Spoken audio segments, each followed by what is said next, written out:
ഇന്ന് വന്നിട്ടുള്ളത് ഒരു ഗീ കേക്കിൻ്റെ റെസിപ്പി ആയിട്ടാണ് കേട്ടോ. അപ്പോൾ എങ്ങനെയാണ് തയ്യാറാക്കുന്നത് നോക്കാം. അപ്പോൾ അതിന് വേണ്ടിയിട്ട് ഒരു പാത്രത്തിലേക്ക് 2 എഗ്ഗ് പൊട്ടിച്ച് ഒഴിച്ച് കൊടുക്കാം കേട്ടോ.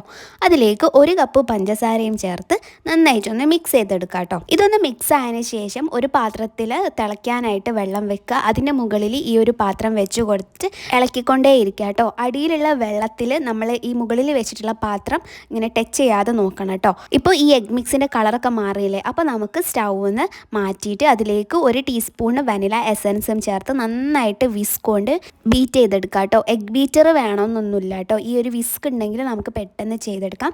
ഇനി 1 കപ്പ് മൈദപ്പൊടി അരിപ്പയിലൂടെ അരിച്ച് ചേർക്കുക. പിന്നെ 1 ടീസ്പൂണ് ബേക്കിംഗ് പൗഡറും 1/4 ടീസ്പൂൺ ഉപ്പും ചേർത്ത് നന്നായിട്ട് മിക്സ് ചെയ്തെടുക്കുക കേട്ടോ. ഇപ്പോൾ ഒരു കട്ടിയുള്ള മാവായിട്ടാണ് വന്നിട്ടുള്ളത്. ഇനി വേറൊരു പാത്രം എടുക്കുക.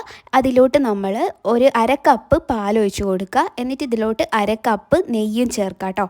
മിൽമൻ്റെ നെയ്യാണ് കേട്ടോ ഞാൻ എടുത്തിട്ടുള്ളത്. എന്നിട്ട് ഇത് നമ്മൾ ലോ ഫ്ലെയിമിൽ സ്റ്റൗവിൽ വെച്ചിട്ട് ഒന്ന് മെൽറ്റാക്കി എടുക്കുക കേട്ടോ. അത് പെട്ടെന്ന് തന്നെ നമ്മൾ ഈ പാലും നെയ്യൊക്കെ നന്നായിട്ട് മിക്സായി വരും കേട്ടോ. അപ്പോൾ അതാ ഇതിവിടെ മിക്സായി വന്നിട്ടുണ്ട്.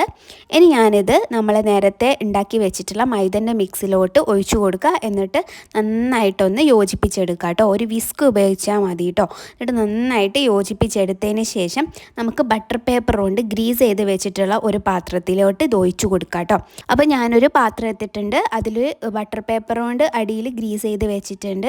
എന്നിട്ട് അതിന് മുകളിലോട്ട് നമ്മൾ ഈ ഒരു മിക്സ് ഒഴിച്ചു കൊടുക്കുക.